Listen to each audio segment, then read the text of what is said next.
Lisa, you were nervous when Friends first started. You didn't think you were going to last on the show.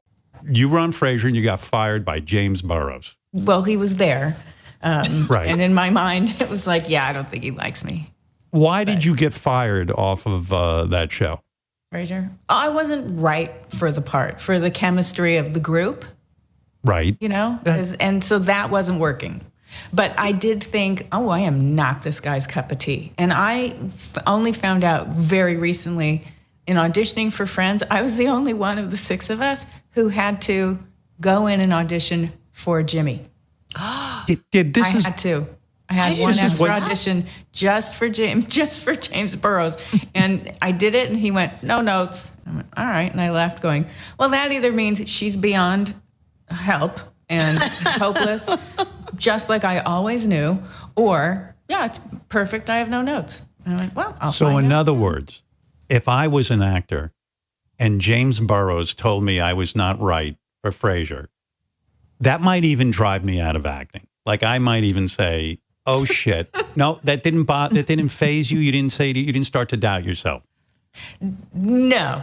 Right. Because my training, while not being like trained as an actress, but I was trained to cope with, if this is what you want to do, then some people will be wrong, and that's okay. And he wasn't wrong about Frasier. He wasn't. I wasn't right. And then you decide you want to be on Friends, and the very guy you have to audition for is James Burrows. You have to think that you're going to fail. Shooting the pilot that week, I was like, all right, here we go. And Phoebe was not the character that was part of this group, really, that easily. Right. You know what I mean? Do you guys know what I mean? Like, there was a struggle, remember? You were like your own spirit. You were a She free was her spirit. own thing. And, a lot of the reactions in the script were, like Ross, Phoebe would say something and he'd roll his eyes and say, well, anyway, which is hilarious and right. But they had to figure out how to convey that, no, these other people like her. That's why she's here. That was the big question. Why is she here?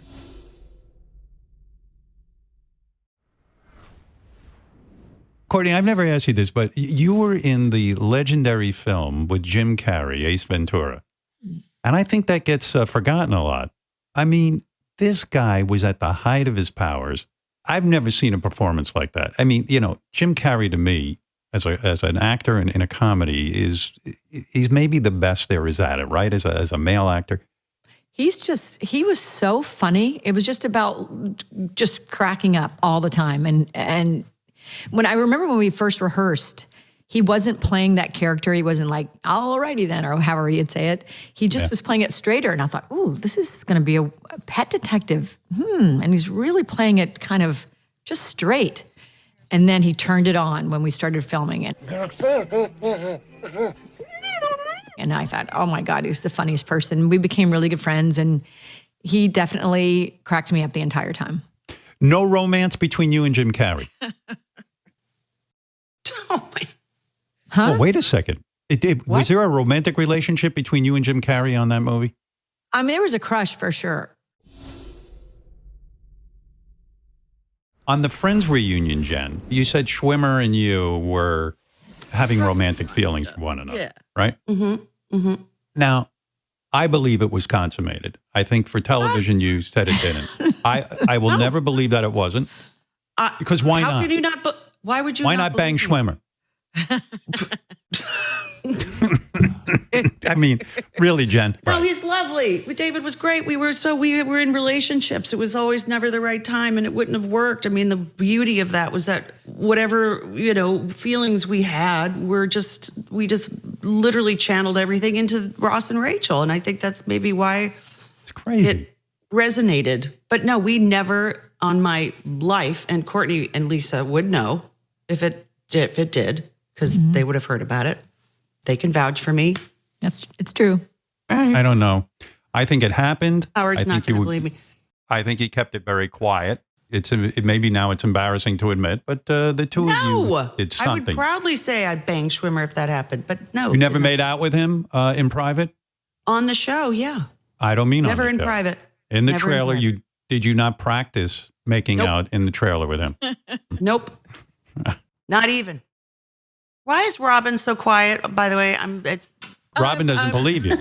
Listening intently. I just want to know where Robin is. Robin's here. No, but no, I mean, it's just so, I was saying on the air yesterday, I said the most unbelievable thing to me was that a nebbish like Ross could even get close to Rachel. I'm talking about his characters. Do you agree with that? You reminded me of my high school boyfriend. I'll be quite honest. Really? You really did.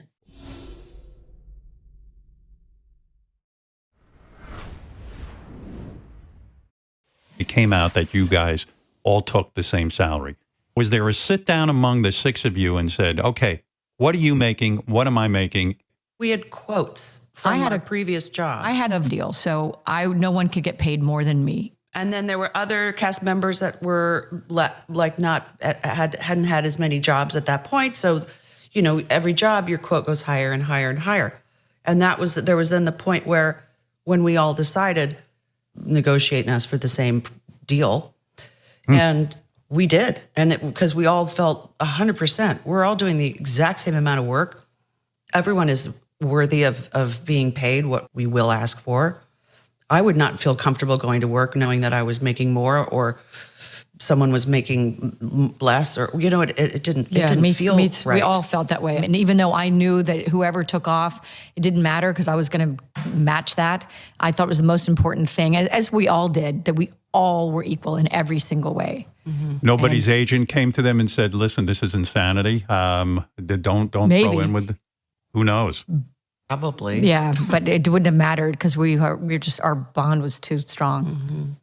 I think it was the first time that people had all stuck together in a cast. And I think it was scary for probably productions after that but I don't think people got along like we did. Don't you think it's amazing that you three in particular get along so well? Yeah. We're so lucky. We really were. And I think we felt that during the pilot. But I know with actors, if you feel you're not getting enough lines or your character isn't being developed enough, and when you have an ensemble of six people, you can get jealous. There was never any of that going on. If someone felt underwritten, it would never be about each other. We would just say to the writers, can you give it a Monica pass? We didn't.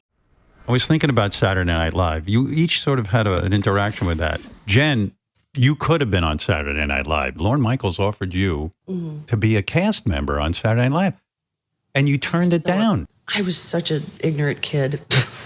Well, not ignorant, smart. I just had this idea that the men don't treat the women well on this show, and I would want to be, I don't know. Fair enough. The gall that I had, yeah.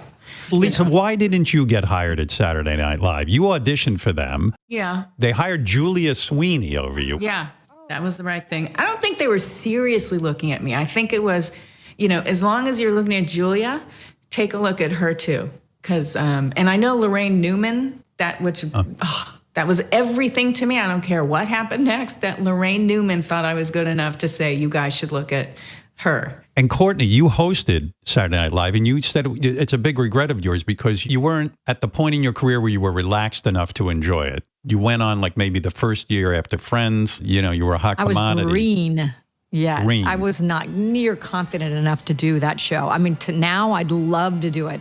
I was too You did young. it the first season. The first season. Yes, if it had been season 2 even. Exactly. And I remember where I was when I got the call and I thought, oh my God, this is huge. But it's just I was not experienced enough to do that show. So if you went back and watched that show, you would just be disgusted with yourself? I mean, I think the opening skit, even though I was nervous, was really kind of funny because Adam Sandler and we were doing a takeoff on the Bruce Springsteen video. But I mean, there was great cast members and it was fun, but I definitely can see the nerves and the panic and, I think I lost like 48 pounds in one night. I was so nervous. There it is, right I am at my door holding my Emmy. Say hello to the Emmy first before you walk in my house. I'm actually coming. It's the doorstop. Okay, so I never got nominated. Yes, we know, and it's terrible. I mean, for me. And but is this true that the three of us were in my house in Santa Monica? Maybe I'm wrong, so I'm going to embarrass myself. Yes, you got nominated for. And I got nominated for People's Choice Award. And I remember thinking, I feel horrible. Oh, these actors. And I got nominated. I was just so embarrassed. Like I feel so.